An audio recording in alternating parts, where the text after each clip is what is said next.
మేము leader of opposition Rahul Gandhi గారితో పాటు ఎలక్షన్ కమిషన్ ని కలవడానికి వెళ్ళినప్పుడు మమ్మల్ని పోలీసులు అడ్డుకున్నారు.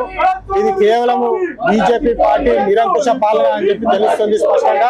రాహుల్ గాంధీ గారు ఏదైతే వాళ్ళ ఎలక్షన్ కమిషన్ బయట పెట్టినారో, ఏదైతే ఫ్రాడ్ చేస్తుందో, బీజేపీ ఏదైతే ఓట్ చోరీ చేసిందో వాళ్ళకి సమాధానం కూడా లేకుండా పోయినది. వాళ్ళు కేవలం బీజేపీ పార్టీకి పనిచేస్తున్నారు కానీ ప్రజల కోసం పనిచేస్తున్నారని చెప్పి స్పష్టంగా తెలిసిపోతుంది. కేవలం కాన్స్టిట్యున్సీలోనే 1,00,000 పైన ఫేక్ ఓట్లు వచ్చినాయని చెప్పి దానికి వారి దగ్గర సమాధానం కూడా లేదు. ఇది సిగ్గుచేటు. రాహుల్ గాంధీ గారు ఏదైతే పోరాటం చేస్తున్నారో వారితో పాటు మేము ఉన్నాము. మాతో పాటు ఇతర ఎంపీలను కూడా ఈ రోజు డీటైన్ చేయడం జరిగింది.